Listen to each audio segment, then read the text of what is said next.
By ಒಂದು ದಿವಸ ನಾಯಿ ಡಿನ್ನರ್ ಮಾಡಿ ಲೈಟಿನ ಕಂಬದ ಕಡೆ ಸುಮ್ಮನೆ ನಿಂತಿತ್ತಂತ ಬೈ. ನಾಯಿ ನಿಂತಿತ್ತು. ಹಾ, ಆವಾಗ ನಾಯಿ ಕಡೆ ಒಂದು ಇರಿಬಿ ಬಂದ ನಾಯಿಗೆ ಬೈತಂತ ಬೈ. ನಾಯಿ ಸೊಳೆ ಮಗನ ಇಷ್ಟೊತ್ತು ರಾತ್ರಿ ಏನು ಮಾಡಕತ್ತಿ ಲೈಟಿನ ಕಂಬದ ಕಡೆ ಅಂತ. ನಾಯಿನೂ ಮುಕ್ಕಳೇರಿ ಬೈದಿರ್ಬೇಕು ಬೈ. ನಾಯಿ ಒಂದು ಚೂರು ಏನೂ ಮಾತಾಡಲಿಲ್ಲ ಅಂತ ಬೈ. ನಾಯಿ ವಿಮಲ್ ಹಾಕೊಂಡಿರ್ಬೇಕು ಬೈ, ಅದಕ್ಕೆ ಬೈದಿಲ್ಲ. ನಾಯಿ ಹೆಂಗೆ ವಿಮಲ್ ಹಾಕೋತೈತೆ ಬೈ?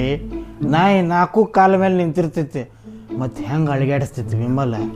ಓ ಹೌದಲ್ಲ, ಮತ್ತು ನಾಯಿ ಅದಕ್ಕೆ ಸುಮ್ಮನೆ ನಿಂತಿತ್ತು ಬೈ. ನಾಯಿ ಅದಕ್ಕೆ ರಿಪ್ಲೈ ಮಾಡಲಿಲ್ಲ ಅಂದ್ರೆ ಇರಿಬಿ ಸಾಣದಿತ್ತು ಬೈ. ಇರಿಬಿ ಬೈದಿದ್ದು ನಾಯಿ ಕೇಳಲೇ ಇಲ್ಲ ಬೈ. ಅದಕ್ಕೆ ನಾಯಿ ಇರಿಬಿಗೆ ಇಗ್ನೋರ್ ಮಾಡ್ತು ಬೈ. ಚಲೋ ಆಯ್ತು ಬೈ. ಅಕಸ್ಮಾತ್ ನಾಯಿಗೆ ಏನಾರ ಕೇಳಿದ್ರ ಇರುವಿದ್ ಮರ್ಡರ್ ಆಗಿಬಿಡ್ತಿದ್ ಬೈ.